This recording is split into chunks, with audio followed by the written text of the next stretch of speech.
Welcome. Oh, Chair, you've just come off screen.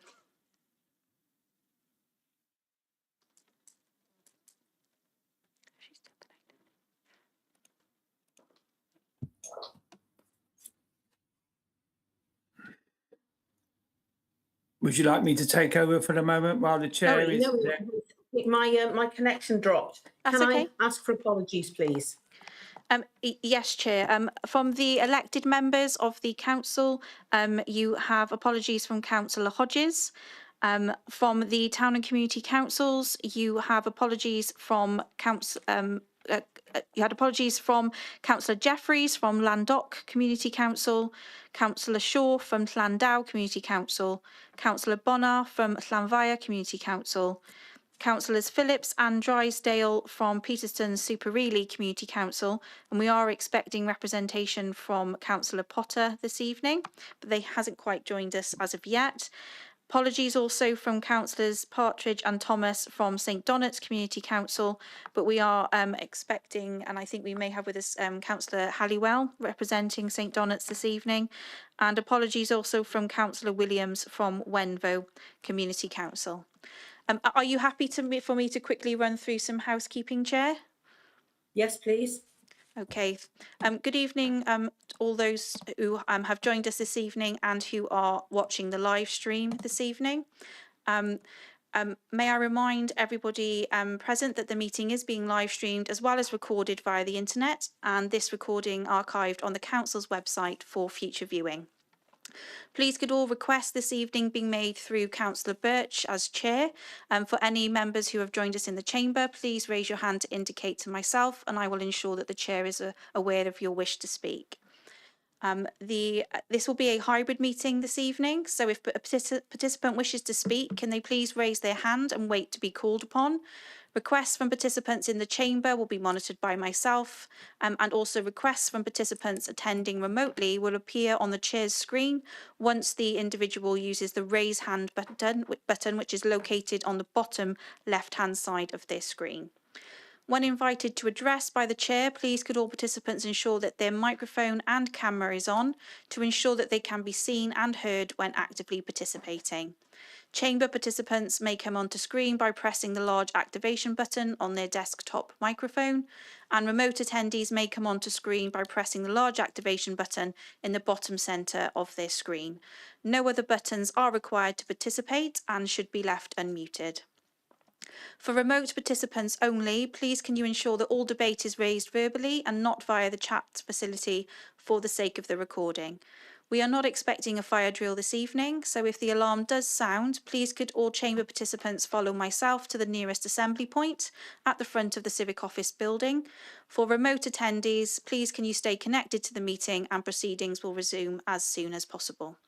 If we do go to a vote during proceedings this evening, advice in relation to the voting mechanism will be provided at the time that vote takes place.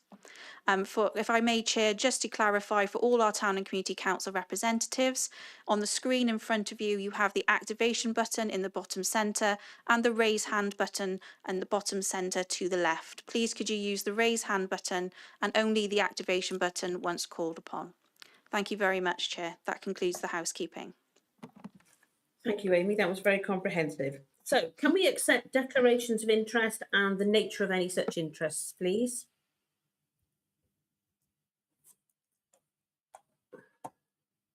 No indication of declarations in the chamber, Chair, and none online that we can see. Right, thank you. And so we can move on to the minutes of the meetings held on Thursday, January 22nd, please. I hope everyone has had an opportunity to look at those. Is it the wish of the meeting I should accept those as a true record, please? I'm happy to propose. Yeah. Thank you, Sally. And a seconder, please. I'm happy to second that. Thank you very much. Okay, if we could look at item 4, please, and welcome to Inspector Hugh Tyler, who is going to give us a verbal update, please. I'll come off screen at this point. Welcome. Hi, good evening, everyone. Thank you for having me again. So last time I think we looked at some stats for the last year. So I want to update you on some statistics of crime in the area for the Vale of Glamorgan. So unfortunately, between January and June 2026, we've had a slight increase in crimes reported. So we're up to 1.5%. Hopefully I can explain some of those increases to you, because we've had some significant increases in certain areas and also some significant decreases. So if we look at the crime increases, first of all, so last time you might remember me describing how the classification for robbery is slightly changed, and there's been an introduction of business robbery. So basically what that means is that any violence used at the time or immediately before a theft of a shoplifting theft is now introduced as a business robbery. So robbery as a class has gone up. So for the last 6 months, it's gone up 74.1% from 27 up to 47. That is mainly because of that new business robbery classification. And it's going to be probably about a year until we realise what our kind of baseline is. So we know whether we've had a significant increase or decrease in that area of crime. Shoplifting as well has had quite a significant increase. So in the last 6 months, it's gone up 47.8% from 477 up to 705. Now, this is potentially due to the new Sentencing Act 2026 that came in earlier this year. Basically, what that does is for any offenders aged over 18, the presumption is that the courts will suspend any custodial sentences of 12 months or less, and most shoplifting offences will have a custodial sentence of 12 months or less, unless any exceptional circumstances justify not doing so. Now, later in this meeting, I will explain what we're doing around shoplifting and how we're trying to get more custodial sentences and to manage any potential criminals in the community as well who have been charged with those offences or are known to commit those offences. If we look at drug possession, there's been no increase or decrease in that area. It's stayed at 65 reports, the same as last year. We would like to actually see an increase in this area, because that would actually explain and evidence proactivity, because the main way we find drug possession is obviously through stop searches or through proactive arrests, and whilst we search detained persons. And then public order offences, we've seen a slight increase in that of 11.4%, but that's just an increase from 511 to 569, and that's mainly the lower end of public order, so your Section 5 public order offences under the Public Order Act. If I look at crime reduction now, drug trafficking has had a significant decrease, down to it's had a 78.3% decrease, and that's from 143 down to 31. Now, again, the rules around drug trafficking and counting rules did change, which is why we had a significant increase last year. So anything recorded now by border force as being trafficked into the country, if we have an address, it's recorded now at that location. So we do a lot of proactive work around drug trafficking and border force and seized goods, which will include positive outcomes. It could mean we voluntarily interview people, we arrest people, or we obtain warrants to go into those addresses to search for further evidence. I believe because of the proactive element of that, that's why we've seen a massive decrease now in drug trafficking, and I hope to see that continue. We've also then seen significant decreases in vehicle offences, down 14.5%, and criminal damage down 15%, and then bicycle theft down 11.1%. If I just give you some kind of updates on what we're doing at the moment and changes within the teams. So you may have had information previously on Operational Sentinel and hotspot policing.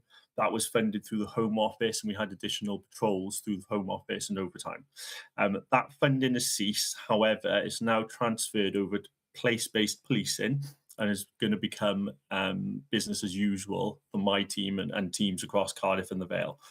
So the two locations we still have are Glebe Street, Penarth, and Halton Road, Barry, where we'd be have significant patrols in those areas and teaming up with the Vale of Glamorgan community officer as well. And we've also rewritten our problem-solving plans. So our ASARA problem-solving plan has been rewritten by us. And we've held initial meetings with Vale of Glamorgan Council because we want to have a stronger partnership focus in that area to ensure we're working together to tackle the same issues and we're not working in isolation. And those initial meetings have taken place, and we do discuss them within the problem-solving group, but we're hoping to have a regular meeting just to discuss those hotspot locations. In the Vale, hair coursing is still a key problem for us, and we have seen increased reporting this year. Hopefully that's through good engagement from us with local farmers and local community, because we're trying to push those reports so that we can understand what the problem is, gain our intelligence and direct our resources appropriately. So I reviewed the plan. It was previously called Op Waxbury, but however, I felt there was more we could do in that area. So we've had a rename of the operation called Operation Galileo Cymru.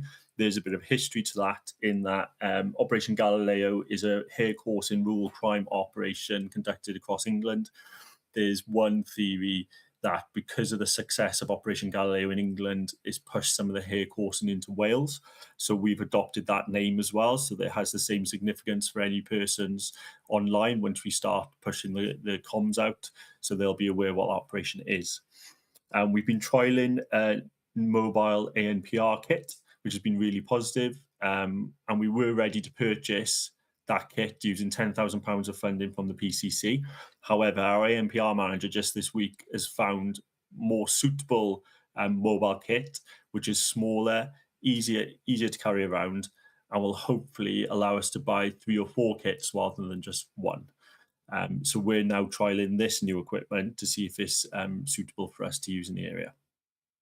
We're also having discussions with specialist resources, such as our drone operators, who are currently reviewing the Vale of Glamorgan area, because there's a huge no-fly zone because of Cardiff Airport. So they're reviewing what they can do and what they can't do, and then hopefully we can get them on board with us as well, which will increase our resource capacity.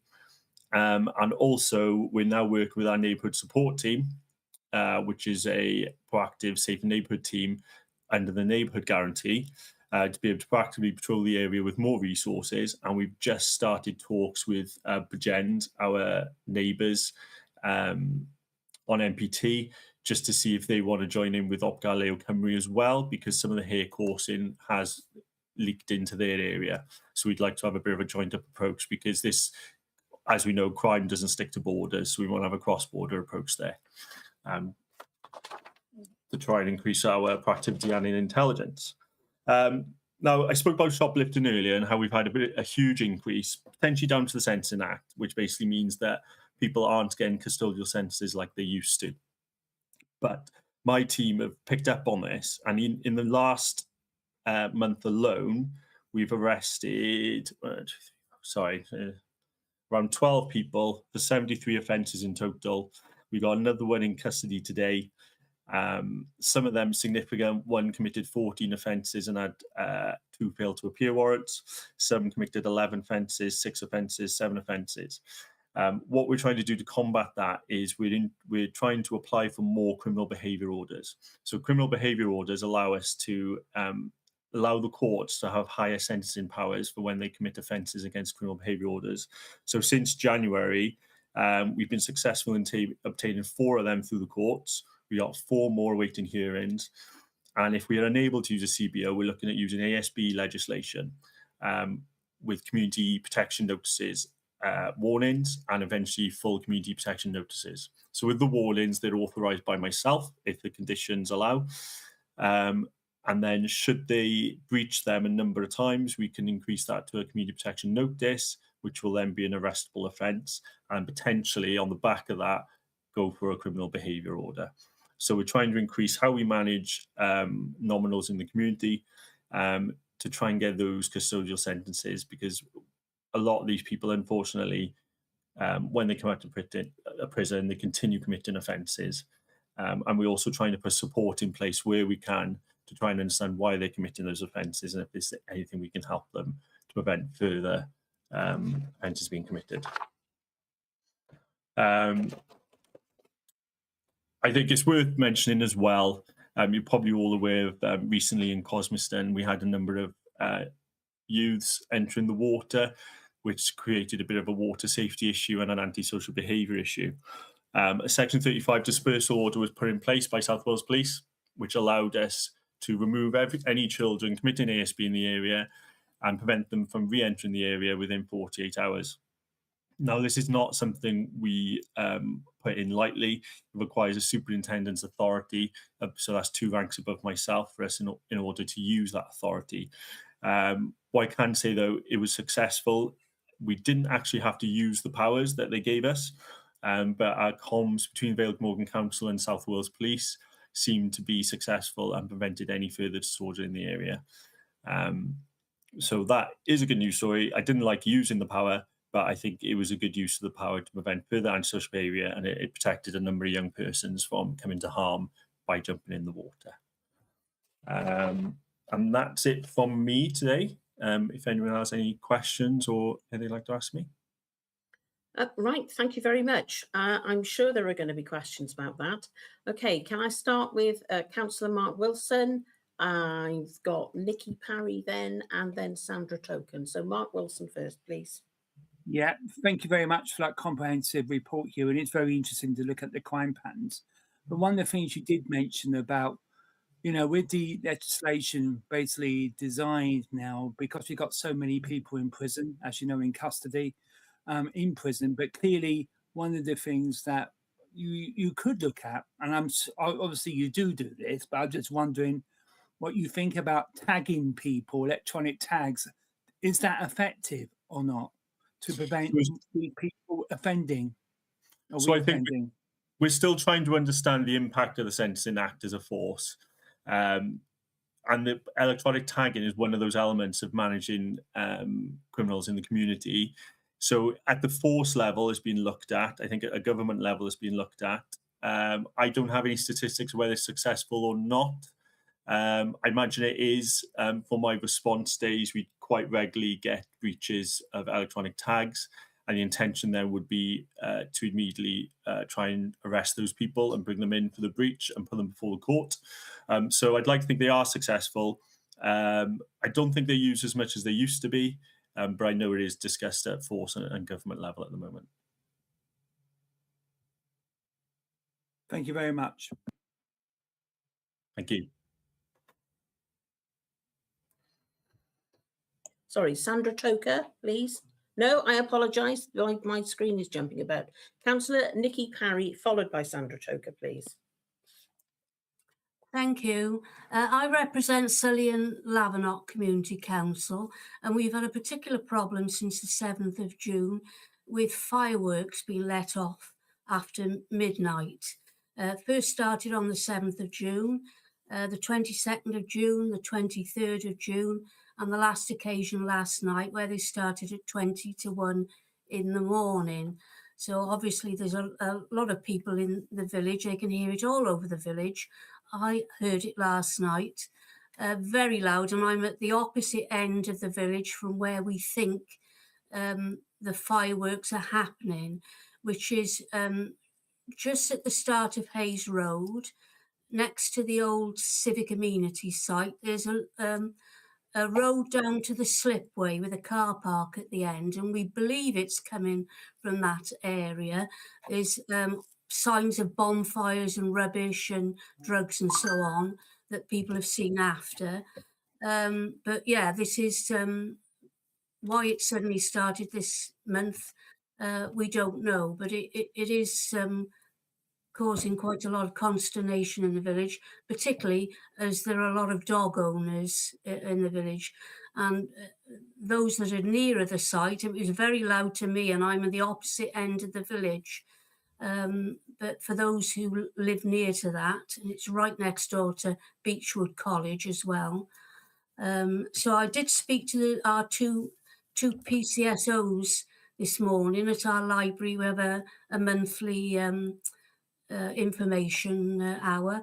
Our usual PCSO couldn't attend, but the two from Penarth I spoke to, gave them the relevant dates and so on, and they assured me they'd pass it on to our own PCSO that covers Surrey. But I just wanted to make you aware of that. I'm not sure what can be done about it, but it is a problem. Thank you. No, thank you. That's perfect. Thank you. I wasn't aware there was issues with fireworks. Obviously, my question would be whether anyone's reporting them through South Wales Police. I know some people feel awkward reporting something like that, but we'd Yes, accept.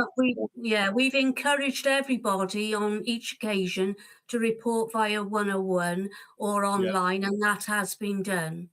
Brilliant. And through South Wales Listens as well. If anyone signed up to South Wales Listens, they can speak directly to the team that way as well. We more proactively monitor fireworks, obviously coming up to Halloween and bonfire night. That's where we'll do our regular searches for fireworks incidents and talk to retailers about fireworks safety and who they're selling them to. But I'll link in with thanks for the information. I'll link in with the team in Penarth and speak to the sergeant there, see what she's aware of. And they can have a look at what calls we got in and see whether we can do some engagement there. Thank you very much. No problem. Thank you. Okay, thank you. Sandra Toker, please. Hi, thank you for the report. We seem to have a lot of issues with speeding vehicles through the village. We've reported it to PCSO quite a few times over the last few months. And I'm just wondering, is there actually anything we can do about it? Because the standard of people's driving is abysmal. We have people going through a 20-mile-an-hour zone, and because there's no houses on a bit of it, they will be driving at 40 and 50. They overtake cars that are doing the 20. And I've almost been run off the road once because somebody decided they were going to overtake me, and then somebody was coming the other way that they didn't see. And I get a lot of our residents reporting this to me, and we do tell the PCSO. She tells us to go use the Go Safe site. I can't report a lot of what's reported to me because I don't have all the information the website wants. So I'm just wondering whether there's anything. Is there another way of us reporting this? Because we don't ever seem to get a response back from the PCSO. I know she's busy, but an acknowledgement would be nice.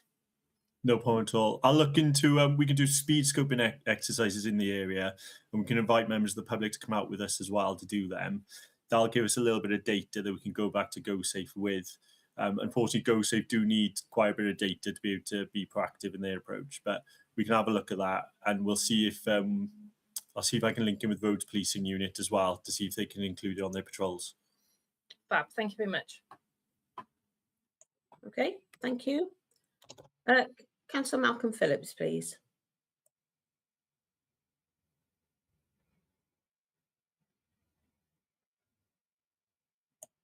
Councillor Phillips? Hello, can you hear me? Yes.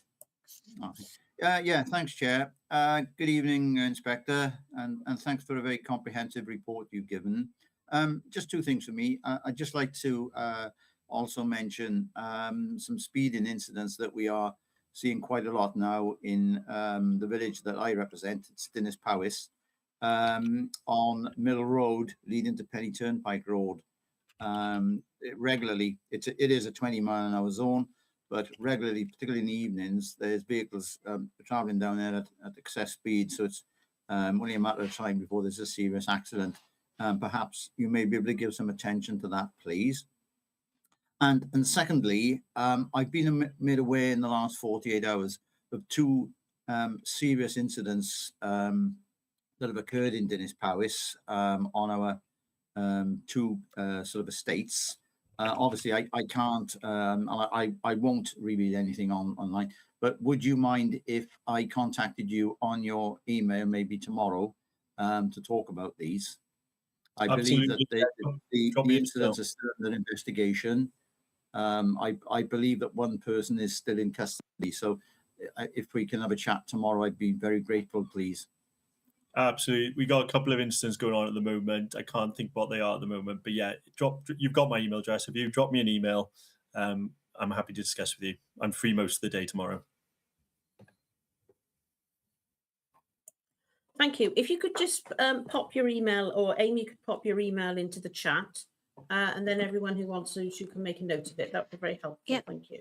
Chair, just to highlight, the Inspector Tyler's details are on the front sheet of the agenda this evening. Oh, wow. For anyone who wishes to use it. Yes, of course they are. I apologise. Right, okay, thank you very much. Councillor Anne Asbury, please.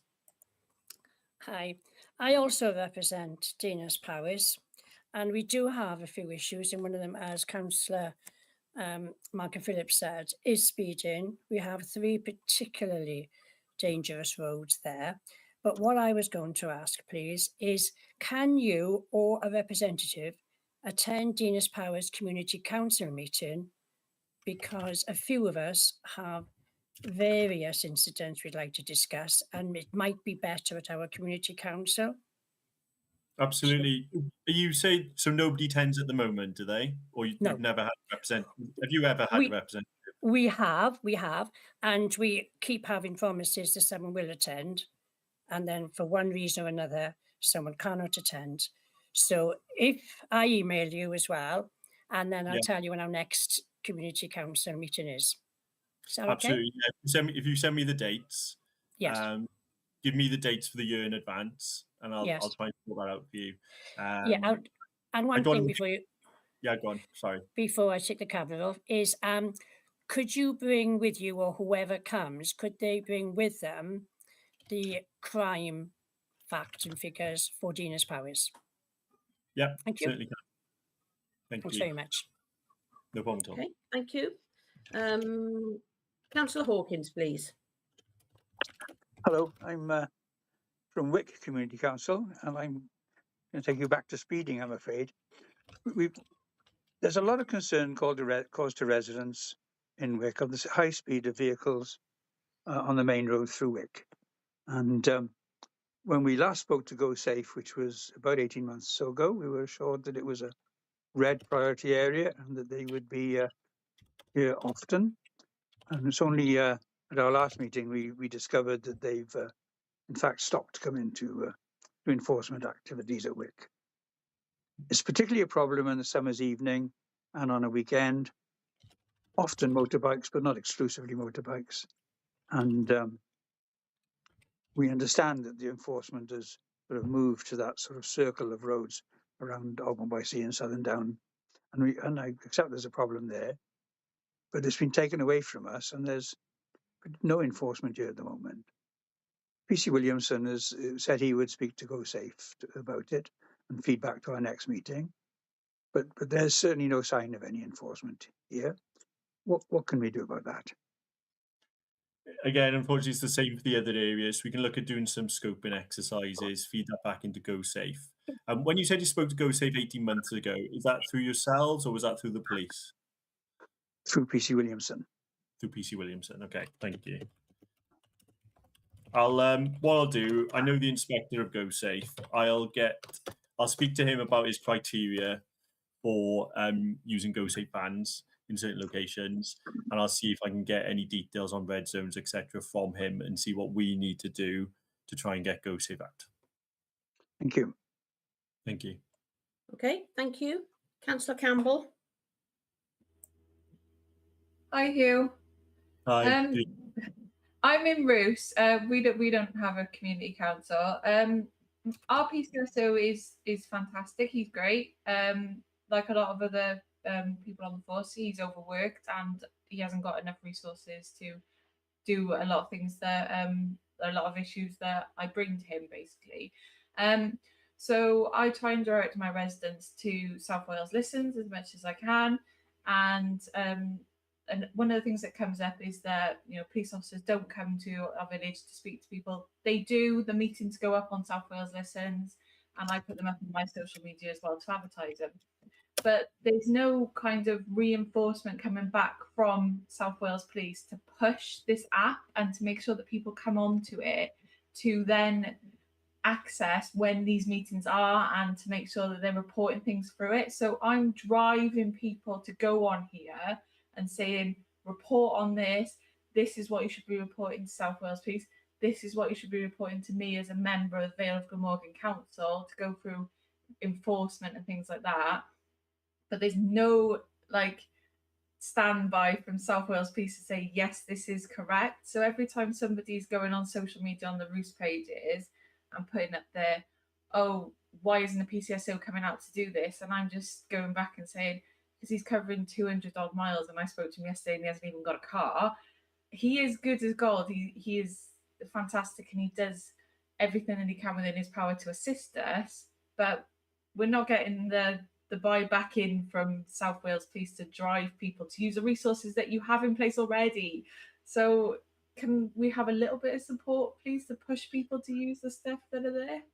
Absolutely. I think that was a bit of a marketing explore for when it was first introduced. So the main way it was introduced, first of all, was that PCSOs would basically door knock, engage with people, get them signed up to do a specific survey, so we could get a view from them of what they thought of South Wales Police, what they thought of their area, what they thought their problems were. That was to be pushed face to face. So a lot of the messaging was face to face, which, as you can imagine, in an area like the Vale is very difficult to do with the limited resources and the size it is. That's been fed back in. Some more stuff has gone online and through social media to say South Wales Listens is the place to go. Come and report through here. Come and speak to us. Come and speak to your neighbour team. It's not as much as we'd like. I've reached out to, I don't know what, is it Nub News recently, to see if we can do some advertising through them. I'm also potentially going to reach out to Borough Radio, see what we can do through them as well. We do need to increase our messaging. I'm currently reviewing our messaging. I think I may have said in the last meeting about increased messaging, or I've said it several times in several meetings, so it's frustrating me as well. Our messaging is getting better.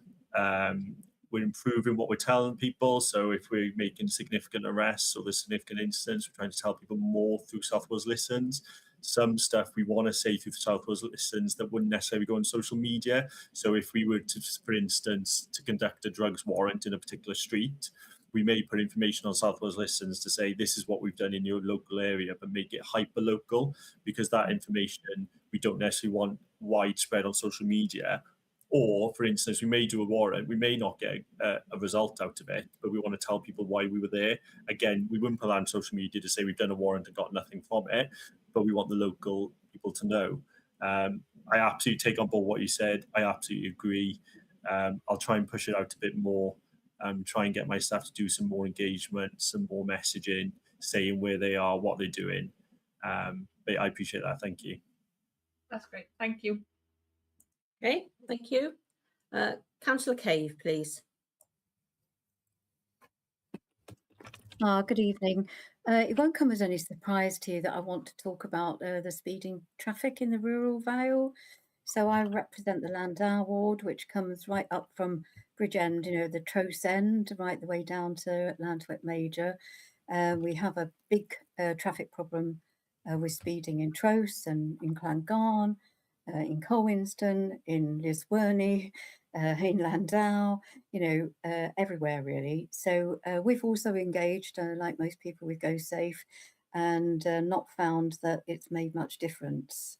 So Go Safe has attended several meetings over the last year or so, and one of the areas in particular is so unsafe that even Go Safe can't monitor traffic there. So I know you do have some mobile vehicles, bikes and so forth, that it's a bit easier to do speed watch or look at the problems with traffic in those areas. So I would ask if you could particularly focus on the rural Vale, because often the speed limit is high, there's no pavements, we've got lots of other traffic on the road, pedestrians, horses, big tractors and that sort of thing.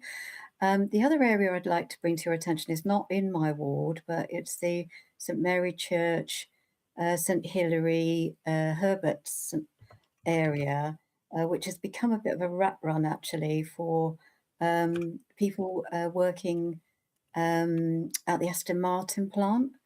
And what they're actually doing is they're leaving the A48 at St Hilary, they're coming through the narrow lanes of St Hilary, the Herbert's, St Mary Church, to actually access the Aston Martin plant. So at the end of each shift, the beginning of each shift, it really is a problem. And I understand there's been two quite serious accidents there over the last few months. And I understand one of them, the person concerned has been charged with dangerous driving. And, we're talking about very narrow lanes. So what we don't have on the St Hilary end of the A48 is a sign that says these are narrow lanes and they're not suitable for general traffic. I'm not sure you can do anything about that, but I'm thinking at your partnership meetings, maybe that's something you could bring to people's attention. No problem. Clearly speeding is a problem in the Vale, as evident through this meeting. what I can look to do is I'll try and look to do a bit of a bigger project, to do a bit of a larger speed scoping areas on the larger area. We're going to struggle, I'll be honest, we're probably going to struggle doing anything significant over the summer due to summer demand. But I'll link in with my colleagues and my partners and see what we can do in the area. I'll link in with highways as well. So any signage is going to be highways in the council. So I'll bring it up there as well and see what they can do. Do you mind just sending me exactly where you think the signage needs to be? Absolutely. Either an image or a map with a point on it, so I can understand exactly what you're talking about. Will do. Thank you. Thank you. Okay, thank you. Councillor Sykes, please. Hello there. Another traffic speeding issue. Councillor Kay was actually at our meeting last night, and I think she's referred to difficulties already. We are between the A48 and the Waterton Industrial Estate, so we get huge volumes of traffic doing ridiculous speeds. It's incessant. I've never been hit by a car on horseback. Go Safe aren't really, interested in Inspector Tyler. Something's going to happen. Somebody's going to be hurt or killed or worse. So really just an observation. Okay. No problem. What I can do because we're hopefully going to have some mobile ANPR equipment as well. I can potentially link some of this into our rural crime operation. So the rural crime operation, one of the main parts of that is stopping vehicles, to be proactive in potentially gather intelligence, potentially search, seize if we need to. So we can potentially mix it in with that and speed in and make sure we're tackling that at the same time. We've got a massive problem that we go from Waterton, which is 30. We've then got a small amount of highway, which is national speed limit, before you come into the village, and then it's 20, and then it's 60 again. Nobody adheres to the 30, never mind the 20. Yeah, no problem. Yeah, and so I'm from Bridgend, so I know that bit with Waterton Estate. Okay, lovely. Thank you. No problem. Look into it. Thank you. Okay, thank you. I'm going to take Councillor Payne next, because Councillor Wilson's already asked a question. Councillor Payne. Thank you, Hugh. Mine is kind of on the speed thing, but mine is about racing cars. So there seems to be a route around Cadoxton, Cardiff Road, Colebrook Road, to the roundabout, back round. So they're actually racing. This is not just speeding. This is, I'm not going to stereotype people. I can't see exactly who's in there, but there are racing cars. So it's a bit of an issue, and it's the early hours of the morning as well. No problem. With that, if you could encourage any persons to report that immediately, straight away, that low speed is dangerous. That's going to be a particular issue for us because it's antisocial as well. I'd expect to have roads policing officers to respond to that quite quickly. It's tricky though, isn't it? It's a tricky one because they go fast. It is a tricky one. It's tricky if you're driving because they overtake you, and it's tricky if you're a pedestrian because you can't see quick enough. No, so I'm assuming there are cameras. Yeah, so if it's reported, we can do a bit of a follow-up with that. Yeah. And do. I have in the past. Okay, thank you. Right. Okay, thanks. Yeah, we'll keep an eye on it. Thank you. Can I just come in, if that's okay, Chair, just for a second? A lot of you mentioned about speeding. Obviously, I like to work with South Wales Police over this because I'm the cabinet member. And obviously, that's one of my areas, which is obviously road safety. So, Hugh, I wouldn't mind having a little meeting with you or someone else in your area to discuss these issues as well, just to pick up a few things, along with my officers, especially Mike Clogg. So, thank you. Yep, no problem. Thank you. Okay, are there any more questions, please? No? If not, thank you very much for that. Can I ask you, would it be possible to send out the statistics, a very, just a paragraph before the meeting so that people have a better idea of what's going to happen? Yeah, I obviously produce a lot of slides for a lot of presentations. So my plan was to pull some of my presentations apart today to share. Unfortunately, I didn't have time to do that, but I can try and share a sanitized one. Oh, okay. Thank you. Right. Thank you very much. Don't feel you have to stay for the rest of the meeting. Thank you. See you again at the next one. Bye-bye. Thank you. Thank you. Bye.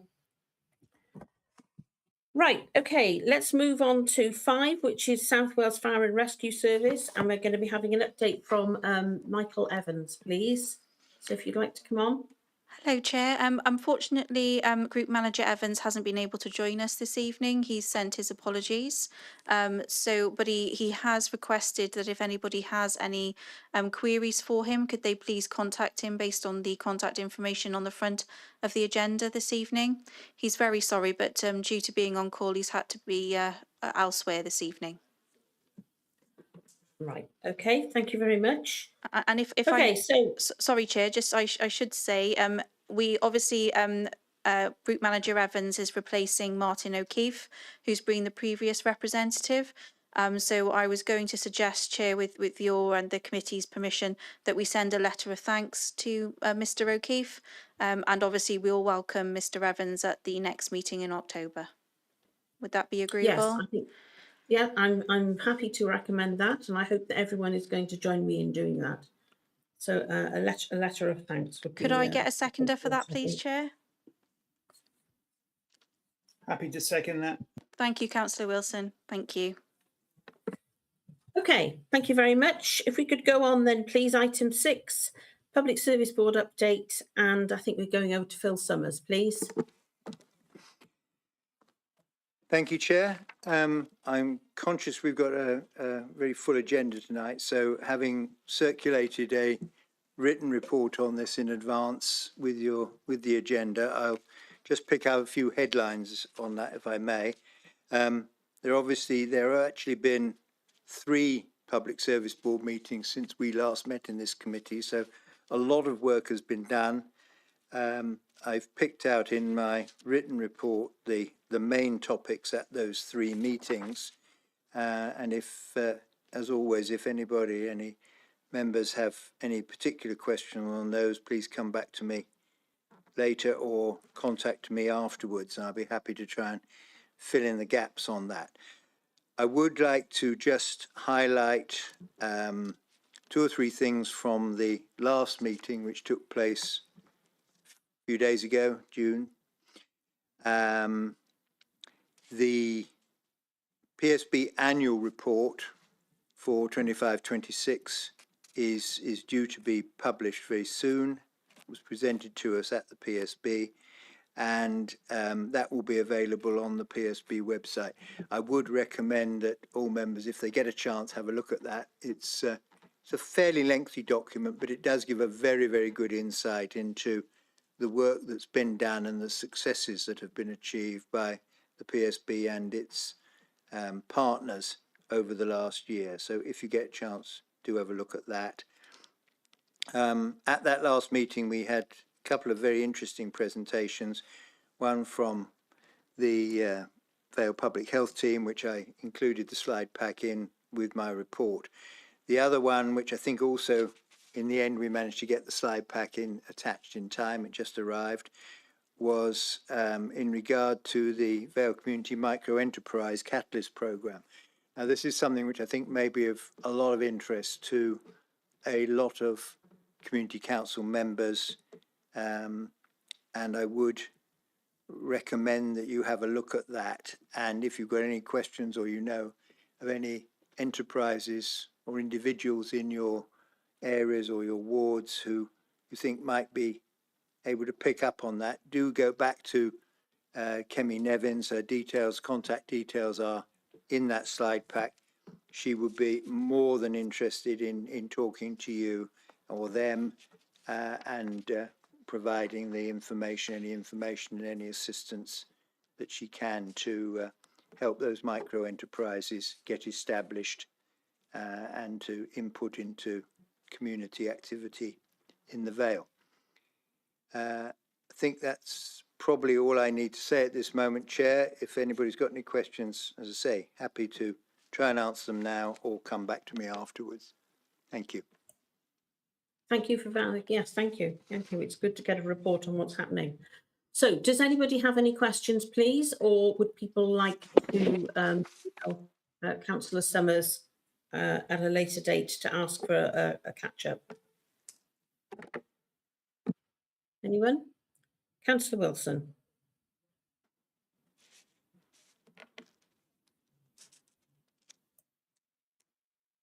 I think you must be on mute.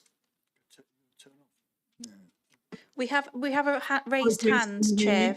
There we go. Apologies. Yep. Just a couple of things. Thank you very much, Phil, for your report. I thought it was really, really good. And also thank you very much for the attachments as well. The one that I'm really interested in is the public health team presentation. And actually on the slide where it says latest health population level indicators, it talks about the gap between the most and least deprived areas within the Vale Glamorgan. And it just shows you our disparity in terms of our population with overweight and obesity ranging 11.2%. This is greater than the All Wales level. Now, clearly, to me, that's a bit of an issue. And I was just wondering, perhaps, could we have a presentation, perhaps at a future Community Liaison Committee from the public health team, and what can we do as communities to address this issue in our communities? Chair, if I can come back in there, I have now received some further information from them earlier today, actually, from the public health team on their plans going forward on those programmes. So perhaps one way of answering Councillor Wilson's question there will be I can circulate that to members after the meeting, and then we perhaps take it forward from there. That would be helpful. Yeah, I think that would be very helpful. Yes, and people can disseminate that through their own councils. Yes, I think that'd be very useful. Okay, does anybody else have another question, please? If not, I'm going to draw this to a close and thank Councillor Summers for his report. Okay, thank you. Can we go on then, please, to a review of the ways of working with town and community councils? I'm not sure who's going to be speaking on this one, please. Thank you, Chair. It'll be a combination of myself and Tom Barron who will be speaking with this one. And if we can just get some slides, that would be great. So we can move to the next slide, please. So essentially we're here today to discuss a formal approach for a proposal that I think has been a long time coming in the background with based upon feedback from members of this committee and a range of town and community councils. So what we're trying to do by seeking to get this committee's endorsement around reviewing our working arrangements with town and community councils is very much just to really review our existing positive collaborative relationships, but really reflect on other best ways of working and then co-produce a forward direction. And this should really provide opportunities just to really enhance the delivery of VL 2030. And I hope members will agree in terms of whilst this committee very much has delivered a lot of positive work over the years and is very much a consultative space, actually I think the aspiration for all of us is to almost have a space for a dialogue and actual day-to-day engagement. So the proposal is on the basis of a forum, which we'll come to later in the slides, but it's essentially a space where actually, rather than the formalities of a political structures outlined during constitutional governance, actually let's create a more collaborative and co-produced type space. So, next slide, please. Thanks, James. And the next slide just gives us, I guess, the starting point for our discussions and considerations in this space, colleagues. So the Council's corporate plan, VALE 2030, was published back last year. I'm grateful to members of this committee and to town and community councils who actively engaged in the development and consultation process that led us to publishing VALE 2030, and it sets out 5 wellbeing objectives that cover people and place in the Vale of Glamorgan in order to deliver strong communities with a bright future. Accompanying this document is the partnership statement, which sets out a level of expectation that you as partners can expect of this council when working with us, and I think provides a bit of a starting point for how we could potentially look to develop the committee in terms of ways of working going forward so that we can deliver against the commitments in VALE 2030 for our residents across the Vale of Glamorgan. So, as I alluded to just at the start, we do have a number of drivers for the change, for wanting to explore this change. It's not an exhaustive list by any means, but it's just some of the key elements for actually wanting to explore, are there better opportunities for how we work with town and community councils moving forward? So this has been based on a range of feedback from town and community councils across the Vale of Glamorgan who have provided their views, surrounding a number of areas over a number of years in terms of ways of working with with ourselves as principal council. Notwithstanding, as Tom just mentioned, around Vale 2030 and the strategic opportunities presented in that space, and also with the partnership statement. And members may be aware of as well, Welsh Government I guess once 15 months or so ago commissioned a committee delivered a review of the town and community council sector, made a number of recommendations, and actually whilst the government are yet to respond to recommendations, which is natural given the current transitions that are in place, actually I think as a local authority there are a number that are, whilst not formally driven by government, we could probably respond to some of them in a pragmatic way on a local basis.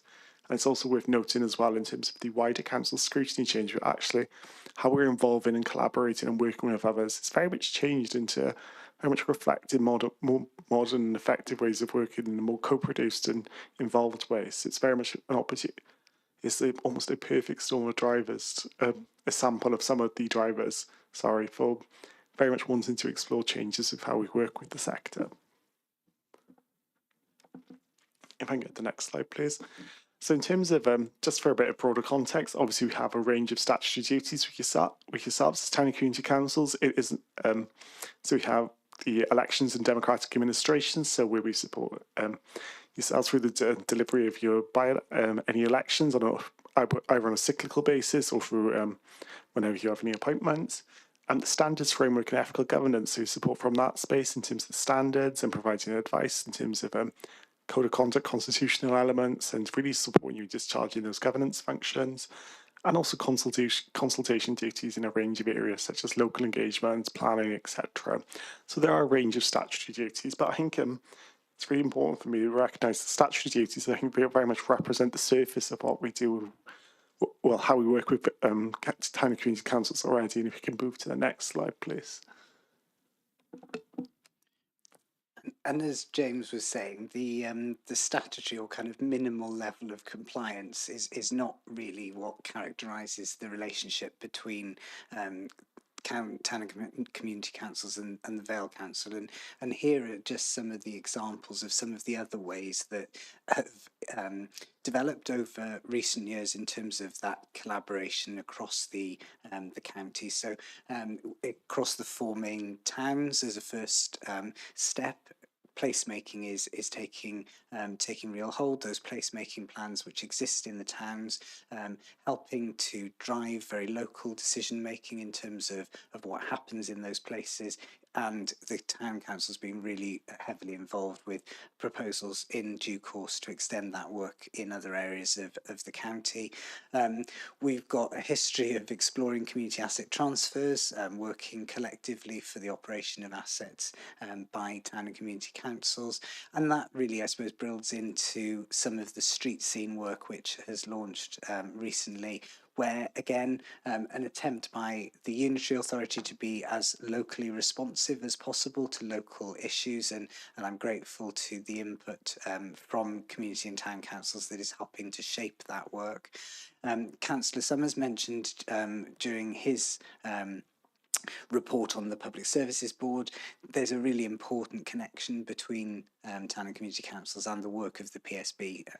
Councillor Summers and his predecessors as representative of your sector is front and centre in terms of those conversations with the council and our statutory partners, helping to shape the work that exists across the county, and importantly acting as a conduit between yourselves and those public sector partners. And then finally, for a long time, we as partners, community and town councils and the unitary authority have had a charter setting out the level of expectations on both of us in terms of how we work. So very much, I suppose, a picture in the Vale that it was recognised at one of the recent One Voice Wales meetings that I had the the opportunity and was very grateful for it, to be able to go and meet with town and community councils to talk about the fact that our relationship is a lot more mature in the Vale of Glamorgan and a lot broader than just those basis of statutory kind of things that we have to do together.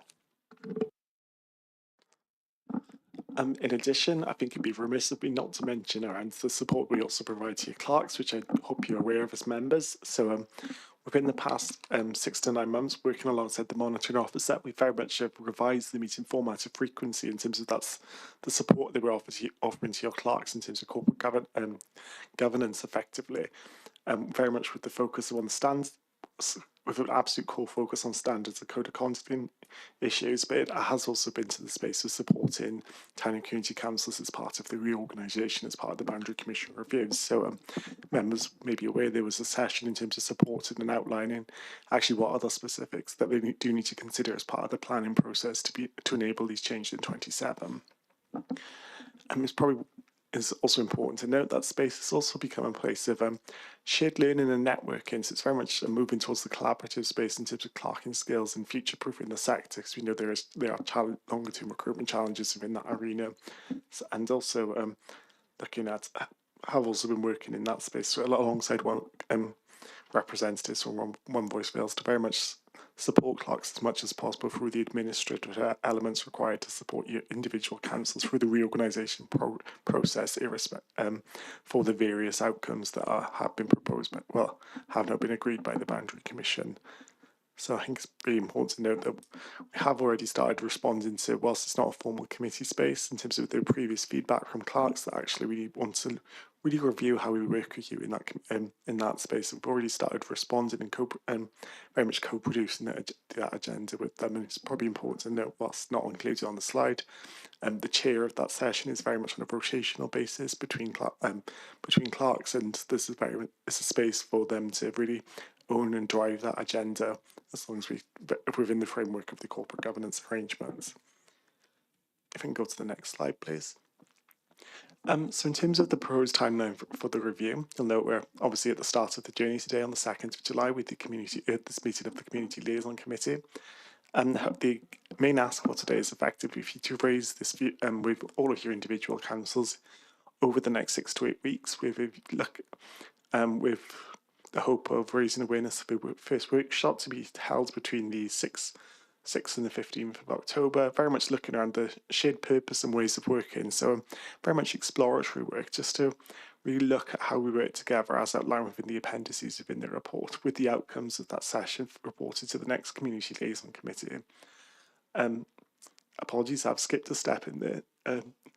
And then following that one, we'll be looking at holding an initial forum within January, just very much to look at actually what does this look like? How do we work together collaboratively in a different space where actually we can co-produce agendas, engage around what matters to us, rather than have a very rigid potentially agenda in a formal committee space. And how do we really get to that space of true effective partnership with one another? And it's very much then looking as a result of that forum to evaluate the effectiveness. In terms of March 26th, this isn't obviously a done deal, but if it was to be a success and deliver the outcomes required, as members will be aware, they'll obviously have to do their own appointments on an annual basis. This also forms part of the council's annual appointments. We would need to consider the review of the council's constitution just to ensure that actually reflects the current position at that time. So in terms of the discovery session we'll be looking at in October, and very much there's a few key strands that we really would want to be looking at with town and community councils. It wouldn't be the space to look at hyperlocal issues that are affecting yourselves and how you work with us ourselves as the principal council, but as an overall in terms of very, very local ward issues, but essentially just to take that step back in terms of that town and community council relationship and really have the conversations that are probably slightly uncomfortable sometimes in terms of what is working well, celebrating the good, and what do we need to improve? What does good look like? What new ways of working should we consider to be able to work better together? And what type of things actually as a collective do we want to consider as part of this forward work programme? And equally, how do we drive this change forward and also future-proof it, noting that as you'll all be aware, there is an election in May 27, and both ourselves as Principal Council and yourselves as Tangney Community Councils will be expecting a turnover of members. So how to really embed these changes as well at the same time? Well, consider how we can embed the changes. So it's very much a discovery session, just to really start exploring the relationship and having that constructive dialogue in a space outside of a committee setting to really have those frank and honest conversations and ideas and create and almost that creative space and of constructive challenge to be able to drive improvements within a working relationship. So in summing up, colleagues, I guess the asks, if it's not too impertinent of us to, is for us to start the conversation this afternoon or this evening. Obviously, we're here to take any initial views and feedback on proposals from members of the committee. The timeline that James has described has been designed very specifically to allow individual town and community councils to be afforded the opportunity to take the report to your individual councils for discussion, so that alongside your other council members you can have a discussion about what's being proposed and maybe share some of those thoughts ahead of that initial October session that James has described. And in the report that you've got on the agenda this evening, you'll see there's an outline agenda for the October session. We wanted to give colleagues as much information about the kind of things that we felt would be important to explore in that session at this stage. And then, of course, it's important for yourselves to think about the views that you've got and the areas that, as councils, you'd want to explore ahead of that session in October as well. So that brings the presentation to the end. And back to yourself, Chair. Obviously, James and I are happy to take any questions. Yeah, I'm going to take over chairing the meeting now. Any questions to James and to Tom? Mike Cuddy, first of all, Councillor Cuddy, then Councillor Kay, then Councillor Asprey, then Councillor Green. So Councillor Cuddy first. Chair, Over to you, Mark. Chair, do you mind if James Language Thomas just comes back in briefly, please? Yeah, sure. Thank you, Chair. It's just for a point of clarification in terms of one of the appendices with the dates are noted as 2026 and they should in fact be 2027. So just for clarity's sake, that's an error on my part. So just for clarity's sake, in terms of the appendices, it's typographical error, but obviously we'll be looking at this moving forward. It's not a backward-looking report. So just for clarification. No worries, James. Councillor Cuddy, are you ready?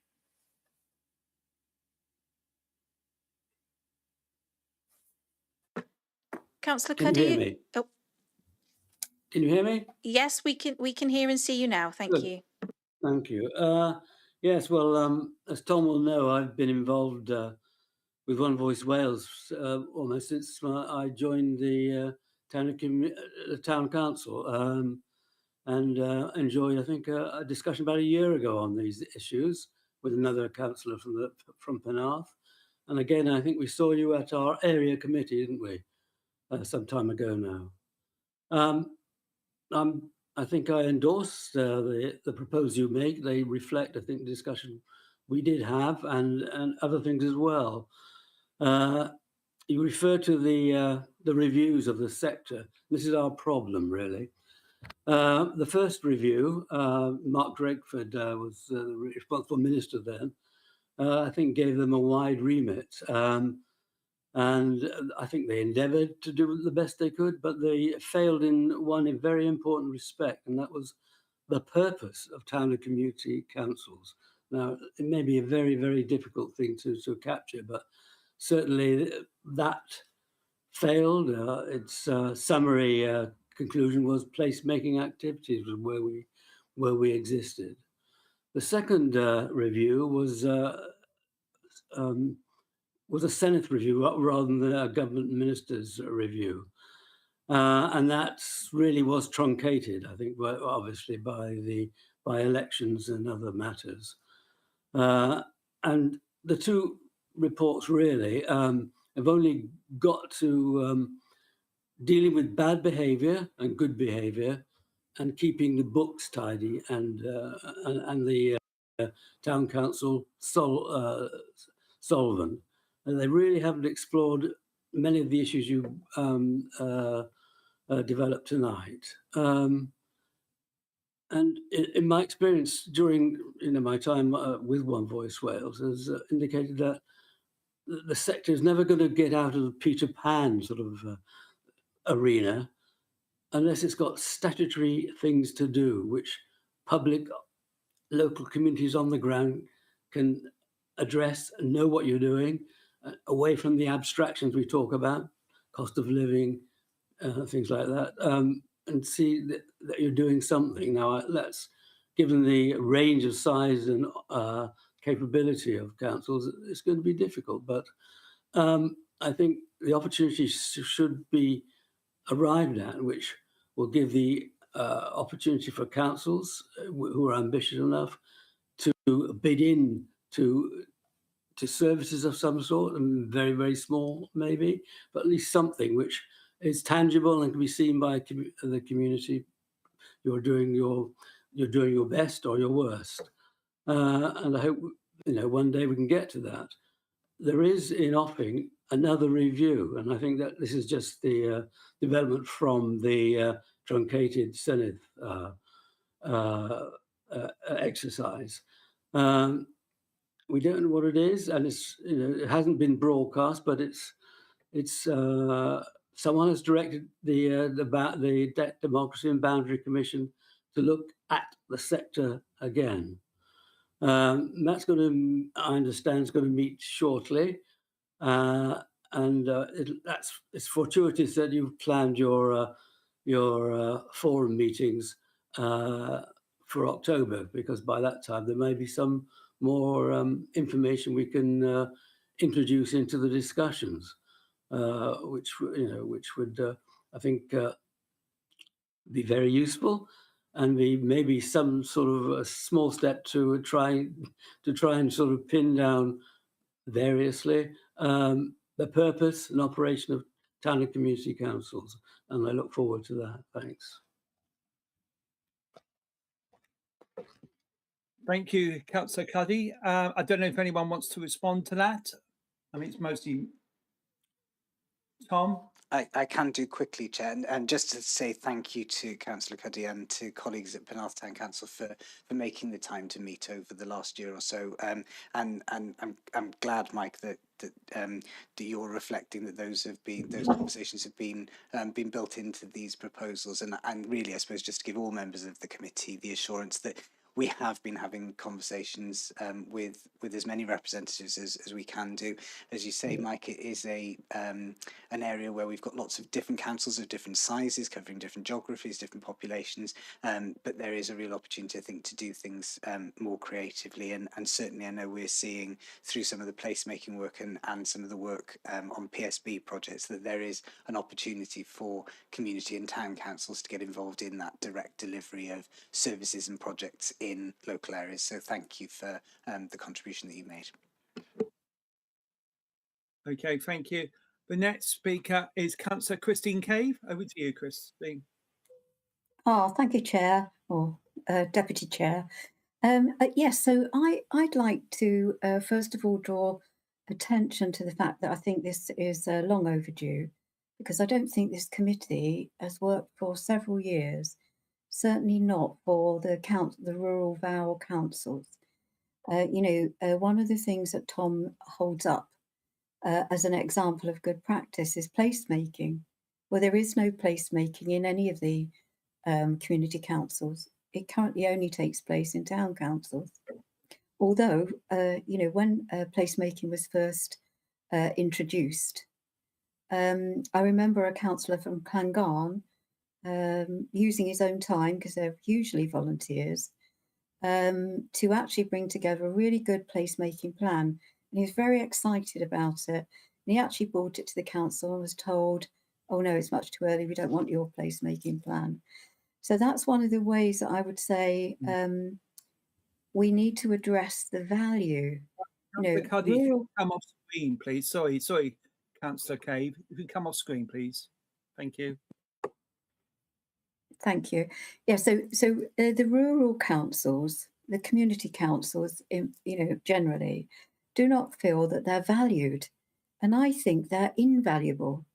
Lots of the work that happens on the ground, which is not people's statutory duty, they're not doing it because they have to, they're doing it because they want to. It actually takes place with the community councils, through the community councils. And as I say, most of these are volunteers in the large part, giving up their own time for their own community. And that is a hugely valuable thing, which at the moment seems to go either unnoticed or totally ignored, or seen as something that works against the council. So I would say the first thing that we need to do is redress the balance. And one of the things that we need to do is recognise what an important role our community councils and our community councillors play in making the Vale of Glamorgan such a great place to live. So I would say start there and start asking them, what this community liaison committee has been is very top down. And I think the Vale of Glamorgan Council have had their own agenda and taken that agenda to the community councils, and it's just not working. And so we need something where the communities and the community councils and the town councils can feel that they are valuable, they are valued, and that their contribution makes a difference, because it could really make a big difference. And at the moment, it's not being allowed to do so. So I would say start there by valuing them. Thank you very much. I think next one is Councillor Anne Asprey. Hi, thank you, Chair. I'm making a similar point as the previous councillor, but on the strategic context slide, it basically says, creating great places to live, work and visit. On another slide, it says town and community council feedback. And on another one, it says about placemaking, which I'm assuming can all be linked. Now, what I'd like to say really is that the placemaking in particular is only for towns. And when you talk about great places to live, I would assume that you meant the whole of the Vale, not just the towns in the Vale. And I would like to see far greater collaboration with the villages and not just the towns. And as regards the finance, the money, the placemaking finance aspect, has it gone to any villages or has it only gone to towns? I live in Dinas Powys and we do have quite a large population. And I really think the Vale needs to consider Dinas Powys as an important place to put some money into. That's it. Thank you. Thank you. Councillor Degree next. Hello, hi. I'm a member of a small rural community council. I'd just like to echo a little bit of what's been said by the previous two speakers. And having said that, I really welcome the consideration of the new approach to be much more collaborative, sharing best practice, information sharing. But for that to really work, it requires real active listening on behalf of, everyone involved, no matter the size of the community. And I think that's part of the issue when you're a small rural community. Your population base by definition is generally much smaller. But those points are equally as important. So one of the things that strikes me in this is that as a community council, we're often represented at the Vale outside of this group by a member of a town council.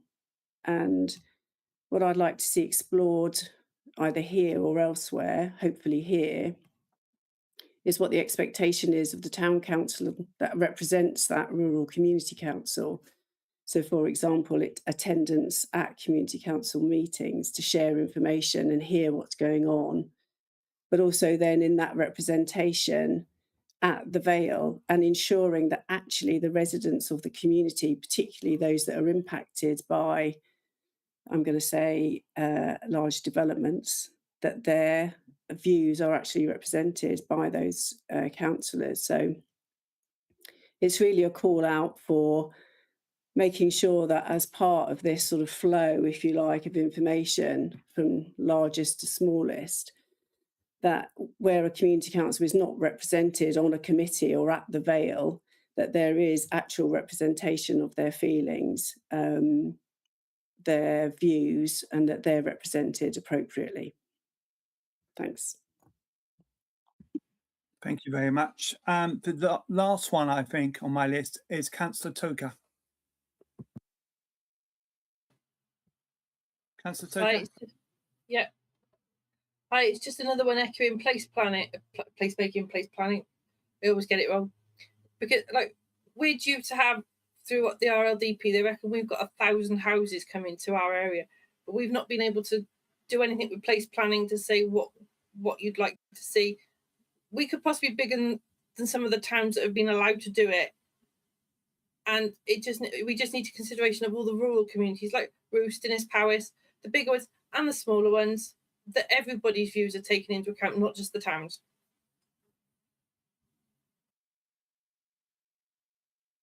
And I think my final speaker will be Councillor Stephen Haynes. If I may, Chair, just to let you know that Councillor Wilson is also indicating in the chamber. And Councillor Summers, thank you. Okay, thank you for that. I called him in. I think that person is gone now. So, Stephen Haynes, do you want to speak now? Yes, thank you, Chair. And yes, I'll be brief. It's just to reiterate placemaking. St Athan has engaged fully and wholeheartedly with everything the council has ever thrown at it, and I'm referring to specifically the community council. And yet, practically none of our views and opinions have ever been counted. Placemaking principles are supposed to be high quality, sustainable and inclusive environments that enhance the well-being of communities, which I agree with. But it doesn't work unless you're willing to consider communities that aren't towns. And I know that the Vale's problem is the money is set for towns by the Welsh Government, but if you want to really engage with the community, you have to engage with all. Thank you, Chair. Sorry, Councillor Mike Wilson, I think in the chamber. Yes, Malcolm Wilson. Yes, just quickly, the Western Vale Community Councils group has led a little bit on this. And I have to congratulate Tom and James on their report. She's well structured and gives us a good roadmap to take this forward. And all I was going to say is that we need to make sure that the community councils, both the smaller rural ones and the bigger towns, do attend this forum and actually make it a worthwhile exercise. And then we can hopefully take it forward to end up with a new way of working fit for the 21st century and basically ready for the new civic year in May 27.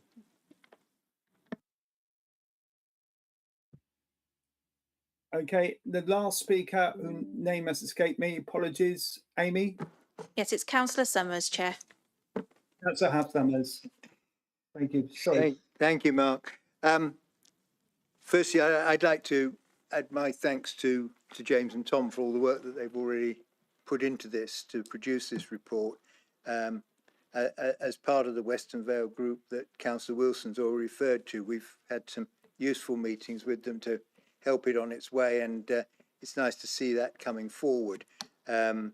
James mentioned the work that was being done with the clerks, and I think that's worth emphasising again as well, particularly in regard to reorganisation for 2027. Could I urge all TCC representatives on this committee to encourage their clerks to get actively involved in those meetings, whether they're involved in a reorganisation or not. I think they're an opportunity which is not to be missed.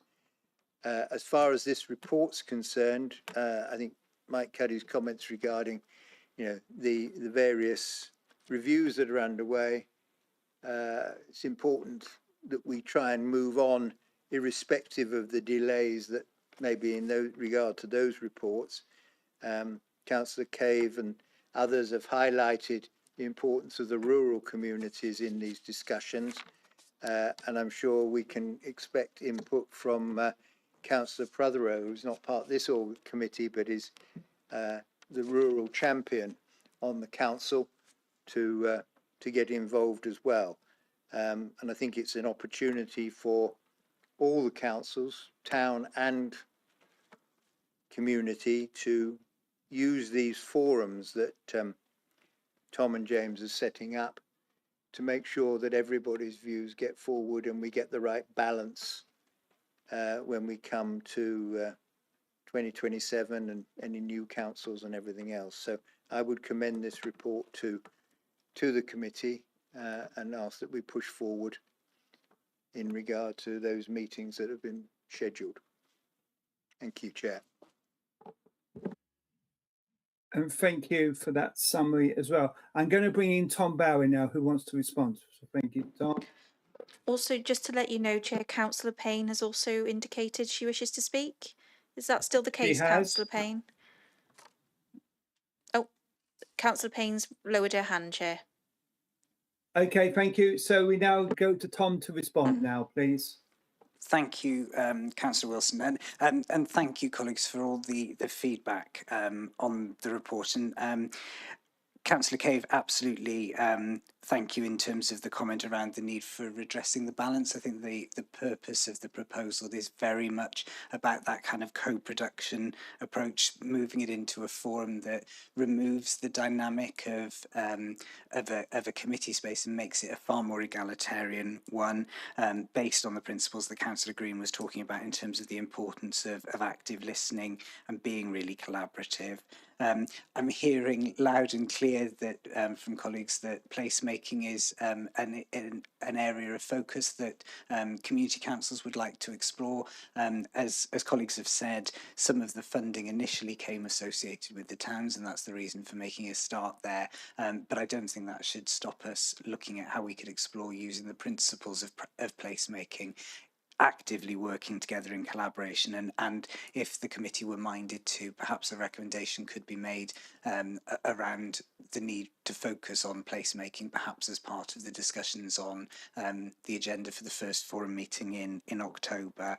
And I think that could potentially help us to explore some of the ways of working which are outlined in the appendix to your report this evening.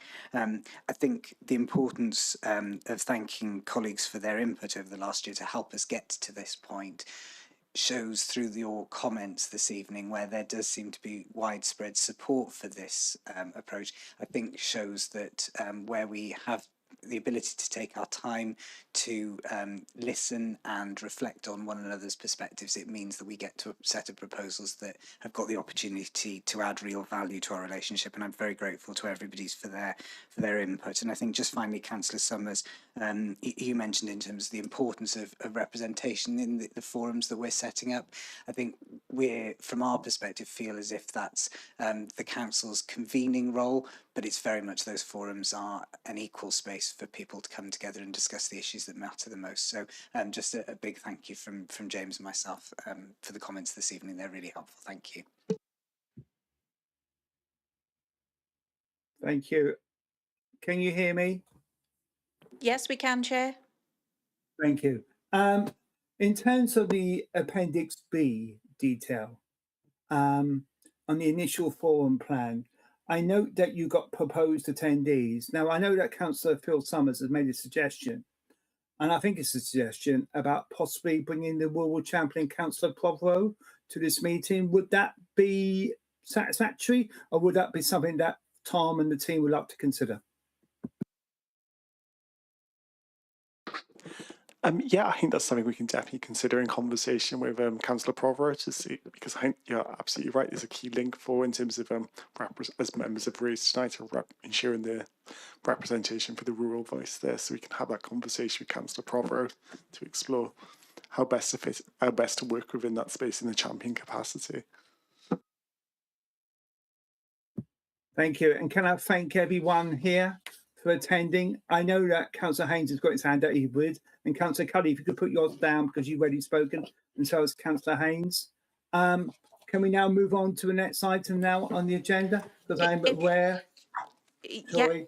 Absolutely, Chair. Yes, if I may, just for the sake of the minutes, can I just summarise the recommendations to make sure that the committee are content with that item?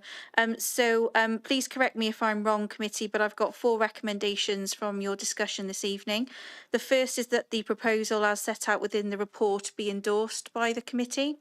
That the report be shared with all clerks and One Voice Wales following this meeting to harness further views from all participants. That a focus on placemaking be put forward for the first forum meeting in October, and that Councillor Prothero, in their capacity as a rural champion, be invited to be involved in the process and proposal. Is that okay, Chair? I'm okay. Do I have a seconder for that? Does anyone like to indicate by the chat? Councillor Summers and Councillor Hanks have indicated, Chair. Thank you very much. Cheers. We're now moving on. Thank you. We're now moving on to the next item on the agenda, which is our presentation, the questions from Llangollen Community Council on highway repairs, improvements and maintenance. Thank you, Chair. You have Mike Clogg with you in the chamber. He's just coming onto screen now. Thank you. Okay. Thank you, Chair, for the opportunity to provide an update on the highway maintenance across the Vale of Glamorgan. Amy, can we start the presentation? Okay. This presentation outlines how we prioritise maintenance works at the inspection and repair process. We follow the range of treatment options available and the challenges we face in maintaining the network. It also highlights recent innovations, budget pressures, and the wider national context affecting highway maintenance. Overall, the aim is to explain how we are making best use of available resources to keep the highway network safe, resilient, and fit for the future. Next slide, please. Thanks. So in terms of highway maintenance, the Vale of Glamorgan is the principal highway authority, and we manage the network throughout the Vale's boundary. As such, we have a statutory duty, including Section 41 under the Highways Act 1980, to maintain the public highway in a safer condition as far as reasonably practicable. And that's done via reactive and planned maintenance processes, which I'll expand upon as we go through the presentation. So as you can see on the slide, we have something like 1,042 kilometres of carriageway, 900 kilometres of footway to maintain. We have, in order to manage those carriageways or footways, we have a 3-year highway surfacing plan, which has been used for many years to prioritise planned road maintenance. The latest 3-year highway resurfacing plan was approved by Cabinet on the 12th of March 2026, and we have a delegated authority from that Cabinet to review and amend the plan where we consider necessary. Next slide, please. So resurfacing and the scoring system. Roads on the 3-year plan have been assessed over an 18-month period by the highway maintenance team. The table you can see on the slide opposite on the left-hand side identifies the criteria used to score roads for resurfacing. It's probably difficult for you to see. I'll try and run through it briefly, but there's a number of criteria that we measure against: road classification, scanner surveys that we have done annually, traffic volumes, visual assessment, which is a key element to the assessment, and third-party claims on highway, the quantity of complaints over a 12-month period, school and public transport, and previous maintenance costs. They all add into the mix for us to determine where the priority lies for the three-year resurfacing plan. So generally a score over 210 would normally be required for a road to be identified for resurfacing with any year, but that particular score very much depends on the capital budget available year on year. Roads are continually reassessed as the three-year plan is a live document, and road conditions change at varying rates depending on many factors, as hopefully you'll be aware. The process was updated in September 2023 to include active travel. You can probably, well, I don't know if you can see it on the criteria on the left-hand side, but I think it's under item D, visual assessment. There's a requirement there for current and proposed active travel routes, a score available. So yeah, just as in summary, the three-year plan is a live document, and it's reassessed on a regular basis. Next slide, please. So just looking at the inspection regime, as I say, roads are inspected at regular scheduled intervals depending on their category for a risk-based process. The council follows best practice, which is the code of practice for highways, well-managed highway infrastructure, published in October 2016. We also undertake inspections resulting from reports received via C1V, the public, and councillors when concerns are being raised.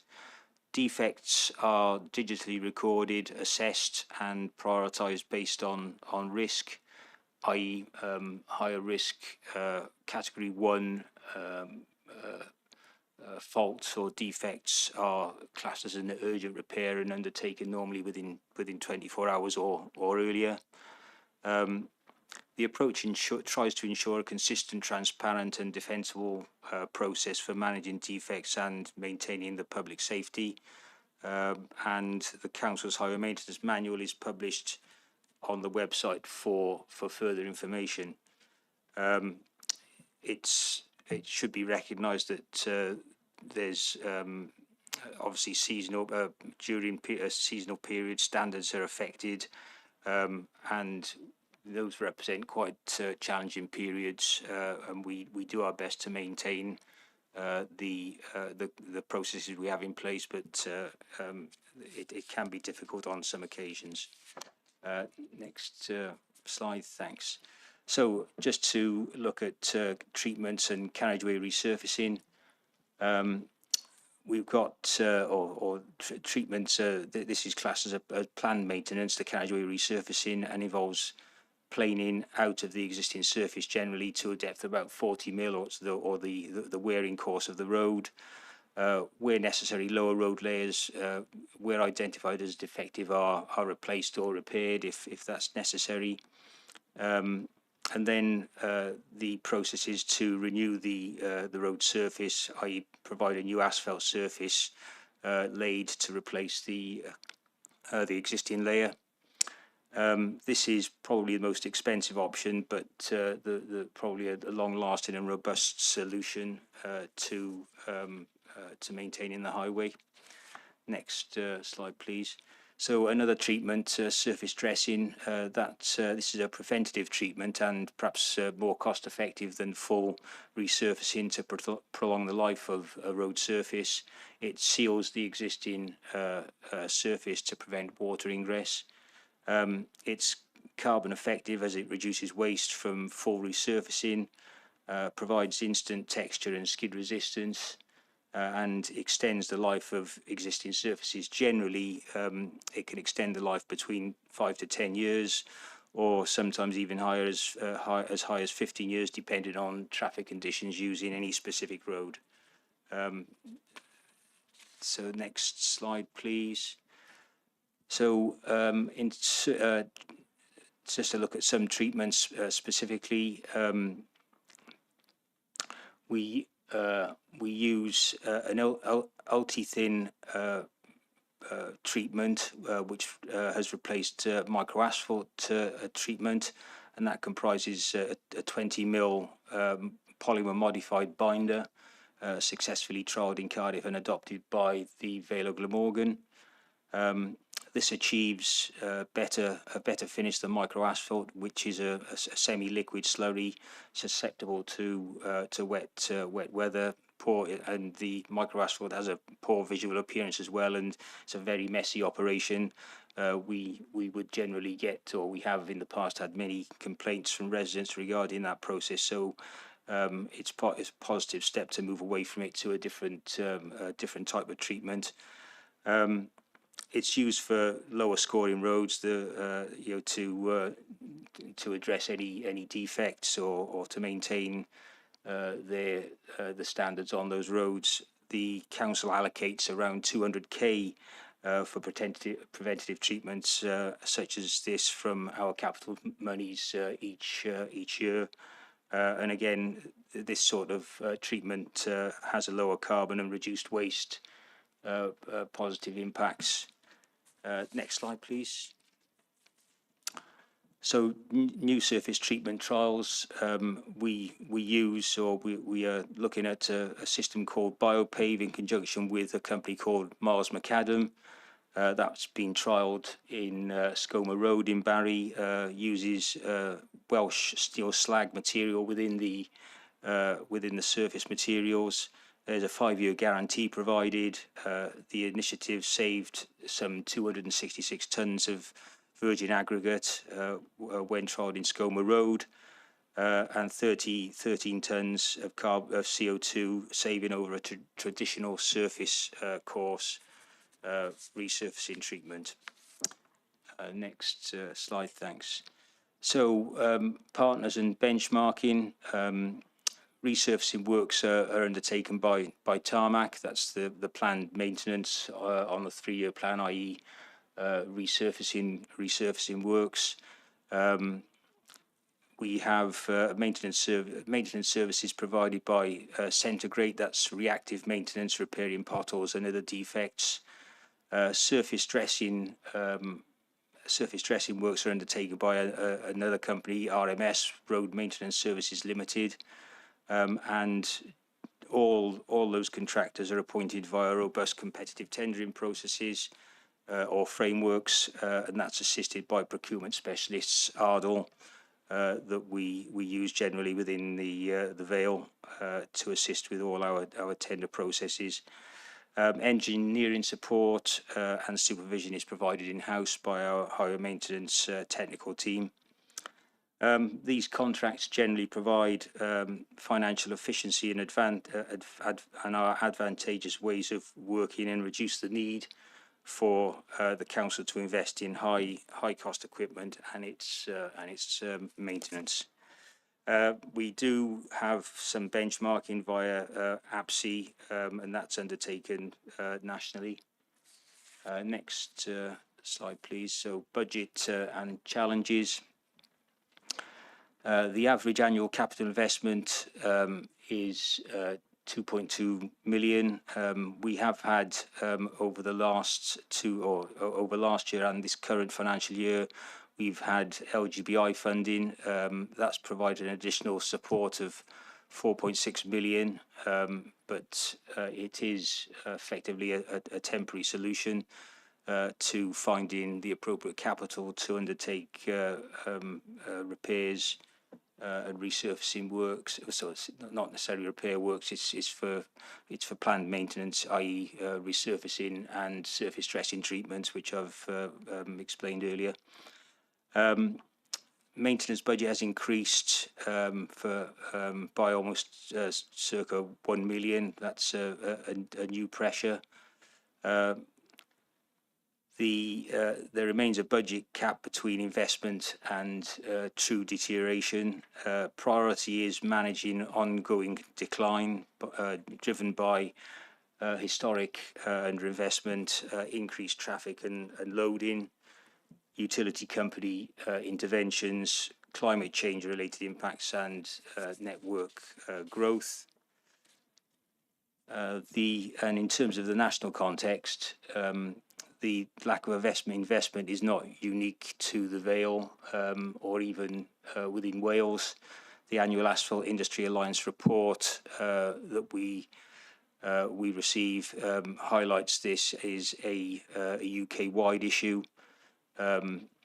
The alarm survey notes that there's some 18.6 billion UK backlog of investment in highway network, and there's a 1.3 billion funding gap per annum across UK local authorities. So this is a little bit of a graph on this next slide, which just indicates the sort of shortfall. The Wales shortfall is not as high as England. You can see England on the top line there, the Welsh shortfall on the bottom line. Looks quite dramatic, but potentially the difference there could be skewed by the fact that there's probably a larger highway network in England, which is exacerbating that funding difference. But it does demonstrate the position is UK wide. It shows the shortfall reducing in Wales for 25-26 to an average of 2.4 million. Again, that's likely due to the investment we've seen in LGBI for last year. The shortfall in 24-25, as you can see, hopefully see from the slide, was 4 million compared to, as I say, last year, which reduced to 2.4 million. For the 2025-26 and 26-27 financial years, as I've mentioned, the Vale has been allocated a total of 4.5 million in local government borrowing, and we're putting that to good use in terms of progressing significant resurfacing works throughout the Vale in accordance with the 3-year resurfacing plan. So the next slide, thanks. So just building resilience.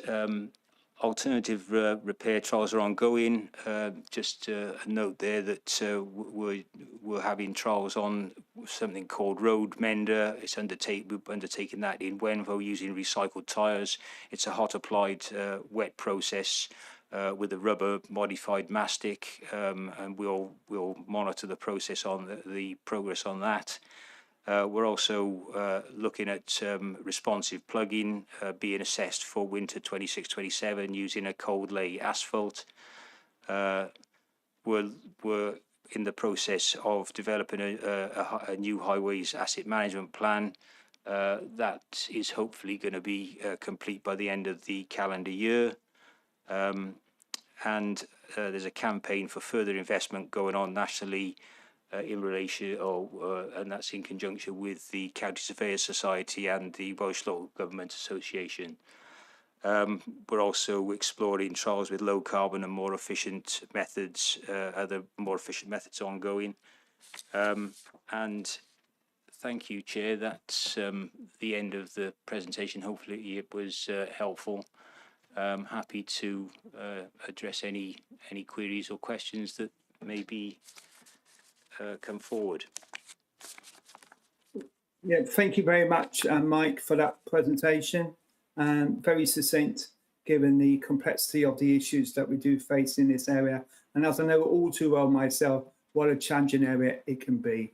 And the inclement weather in the winter did not help the situation at all.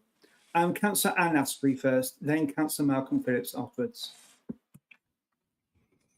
Hi, thanks to you, Mike. You said, I think, that you have the ability to change, possibly, any road repairs, road building work. Is it possible to add pavements to that?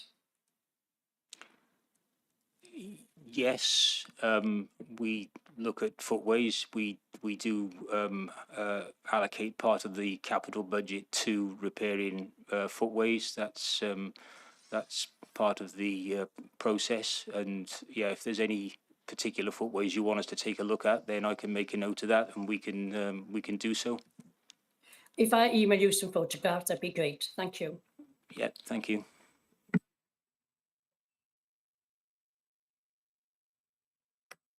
Councillor Phillips now. Over to you, Councillor Phillips. Yeah. Good evening, Mike, and thanks for that comprehensive presentation there. It's very interesting. Just one point from me is I noticed that throughout the Vale there's seems to be a lack of road markings. What's the plan for that, please? Yeah, road markings are a slightly different arrangement. We've got separate contracts in terms of how we undertake refreshing of road markings. It's a separate team as well within the Vale that undertakes that that process. I think it's fair to say there's probably a backlog of refreshing of road markings. We're trying to look at that and prioritise it. We will probably be looking at some sort of rearrangement of how that's taken place within neighbourhood services in the next 6 to 12 months to try and improve the arrangement. But certainly, you know, I probably accept that, you know, as I say, there's probably a backlog. It's sometimes difficult to keep up with the number of issues that we have in terms of the fading of road markings. If there's any specific issues that you have and you want to email them to me, I'll certainly take a look at that and we'll see what we can do. But yeah, we've got separate processes in to deal with that that particular arrangement. And say we'll be looking at trying to improve the efficiency and how we manage that process over the next 6 to 12 months.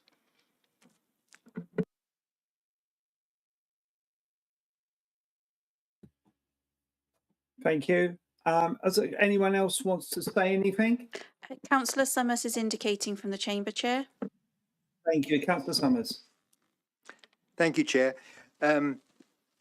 Thank you, Mike. As the representative of the council that raised this question, particularly thank you for that very informative presentation. You answered a lot of questions. There are a couple that perhaps you touched on, but not quite got to. If I may come back to you on those, then I think we all recognise that highways issues are something which comes up with monotonous regularity at all council meetings, at all levels. I think we all recognise the funding gap. But one of the reasons for asking this question was to try and get sort of advanced information out to TCCs so that they could preempt some of the questions that come back to it. So you mentioned the 3-year resurfacing plan. Would it be possible to, and then I appreciate it's a rolling document to a certain extent, but would it be possible to make that available to councils, to TCCs, so that they would know and have some level of expectation whether what's going to happen in their area? That would be the first thing. You referred to the highway maintenance manual just as a reference document. It's probably just me, but I could not find it on the website. So if you could circulate the link or something for that, it would probably be very useful. You also mentioned benchmarking KPIs. I think it would be helpful again to preempt some of the comments that come back from to our councils, if you could actually have some figures on what those KPIs and benchmark figures look like in respect of the Vale compared with others. I know you guys are always trying to do the best you can with the money you've got. So if we've got some figures to help support that, that would help us keep the comments down maybe. In regard to potholes, it's the inevitable question. And I think, you know, all praise to you and your team, and the system works very well in regard to reported potholes. It does focus very much, though, on the large, deep ones. And I think there's a lot of evidence, and I if it helped, I could afterwards, outside this meeting, give you examples where what are actually good pothole repairs, the seal on the edge of that repair has gone. And if, for the sake of just resealing it as a very simple operation, it would make that repair last considerably longer, which would otherwise break up. You see the crack around the edge of a repair, which just needs resealing. Something maybe your guys could have a look at.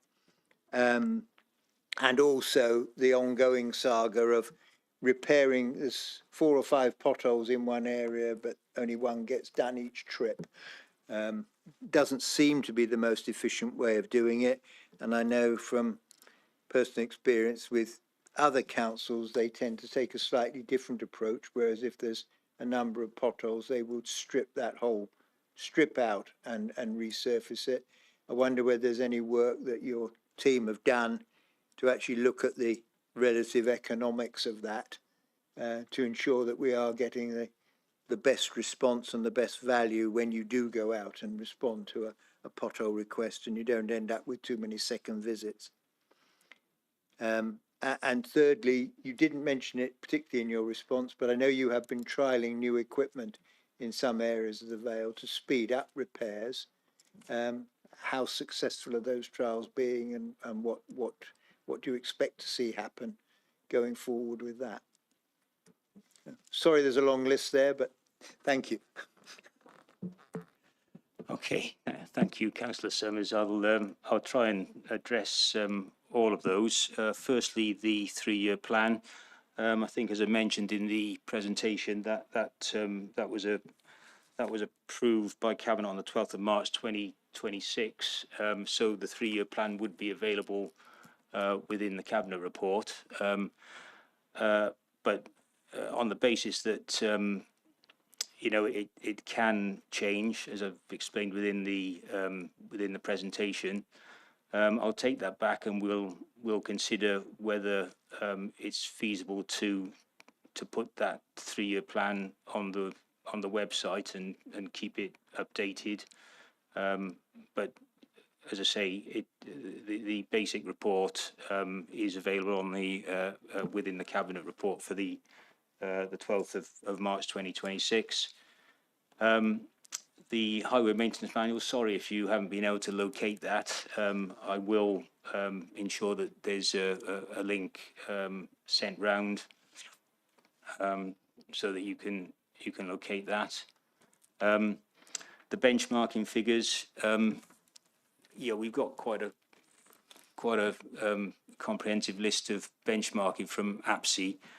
Just to give you a little bit of a flavour of that, I'm not sure it's going to necessarily satisfy you in terms of where the Vale is.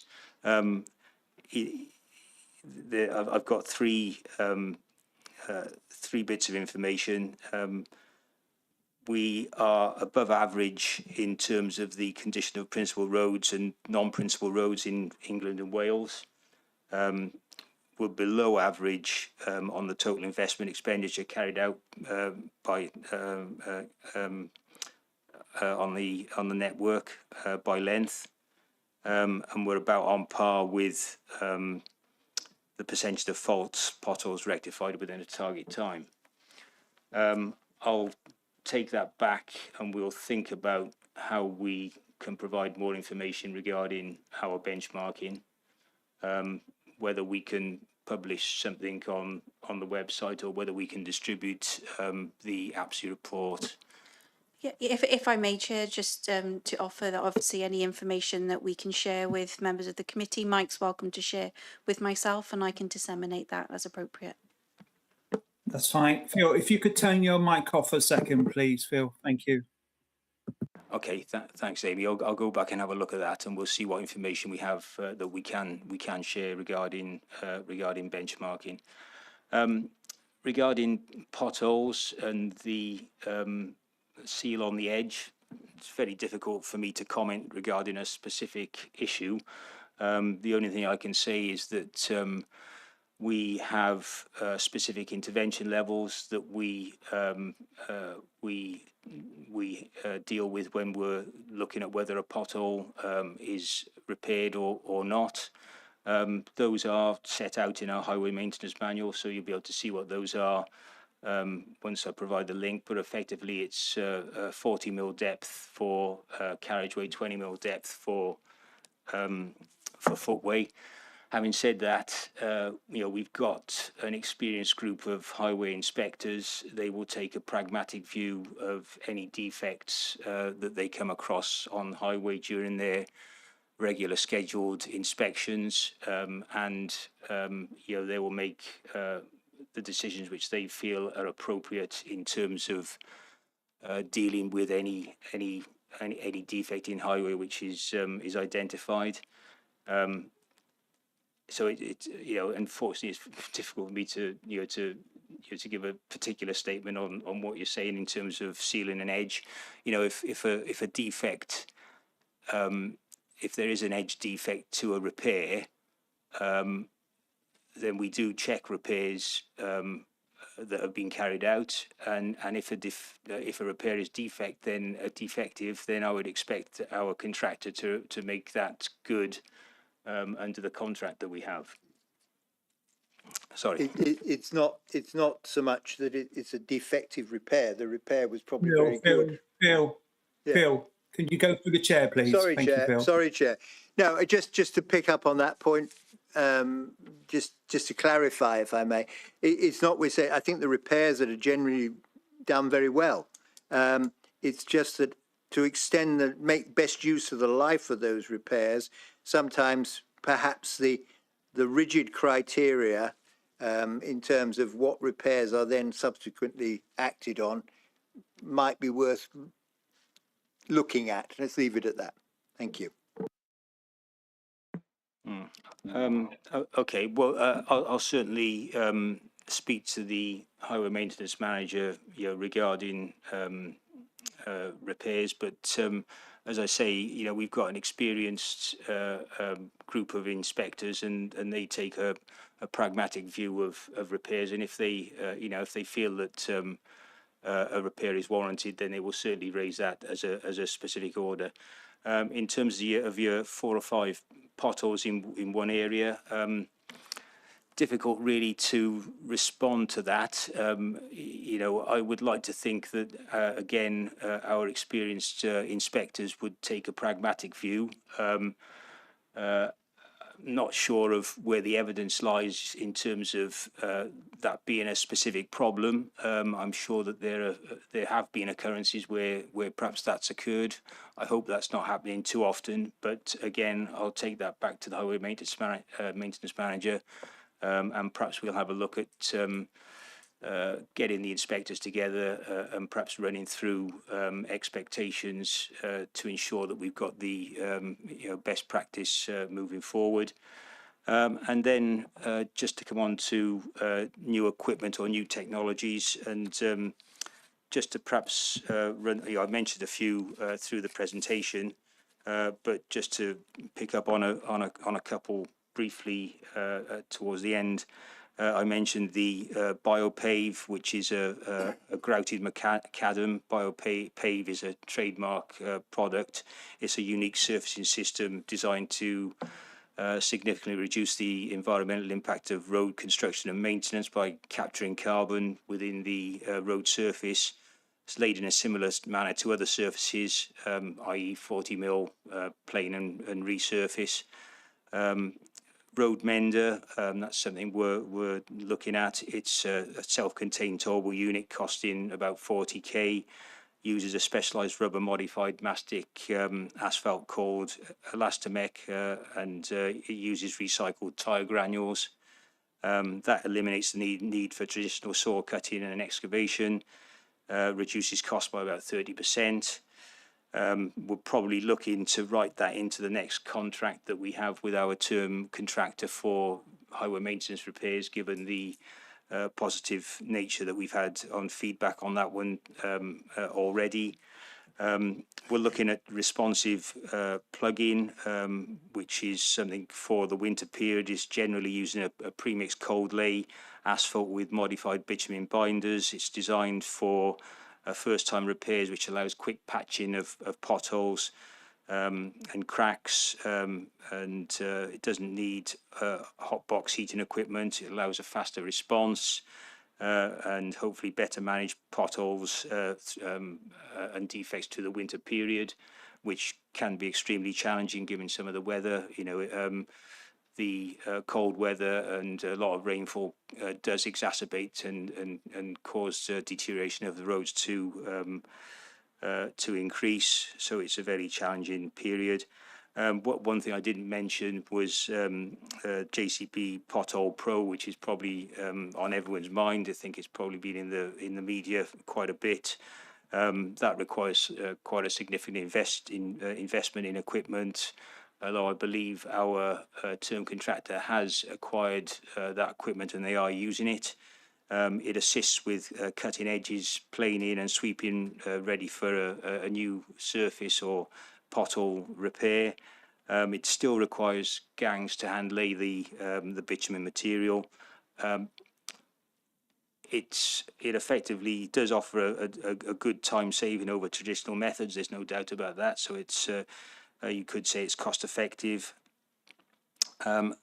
Albeit there are drawbacks. It's not suitable in all locations due to the size of footprint of the equipment. Maneuverability of the equipment is also a problem. So in confined areas, it's not necessarily something that can be used, and it does require extensive TM and possible road closures, as I say, because of the area it requires to operate. So there are drawbacks to it. It's not always viable in all circumstances and on all roads. But as I say, it is being used by our contractor and is serving a purpose and helping to address the pothole issues. So that's hopefully a little bit of a flavour of some of the processes and equipment that we've been looking at. We will certainly keep on liaising, discussing with our specialist contractors over other innovations and opportunities to try and improve the way that we maintain the highway, both for planned maintenance and reactive maintenance. Thank you. Thank you for that. I think I got one final speaker, and I will be the final speaker. Councillor Stephen Haynes. Thank you, Chair, and thank you, Mike. Just a quick question. Do all the roads have planned periodic inspections, or do some require await for, should we say, reports from members of the public and councillors? No, I can clarify that all roads on our network are have a regular scheduled inspection. That regular scheduled inspection does vary in the time period. The busier roads, the principal roads, will be inspected on a monthly basis. Other roads will be inspected 6 monthly, and a lot of the quieter rural roads may be up to 12 months. But every road is inspected on a regular basis. And again, if if anyone's aware of defects that arise in between those inspections, then we have facilities whereby the public can log on to our website or contact C1V to notify us, and we will react accordingly and get out to do an ad hoc inspection to understand the extent of the problem and what works are required to try and bring that road back up to a appropriate standard as quickly as possible. Thank you. And can I thank Mike Clogg for his presentation. Amy, have we got anything to move at all? Nothing formally moved, Chair, but I do have a recommendation to obviously thank officers for the response in relation to the request as presented within the papers. Thank you. Support that. Do we have a seconder? Councillor Summers is indicating in the chair. If I could have an elected member seconder as well, please. I take it we've got Councillor Haynes, Councillor Haynes, Councillor Perks. So all coming over. Thank you very much. I don't think we have any other items That's for correct, the agenda Chair. tonight. Thank you all for coming and enjoy the rest of the evening.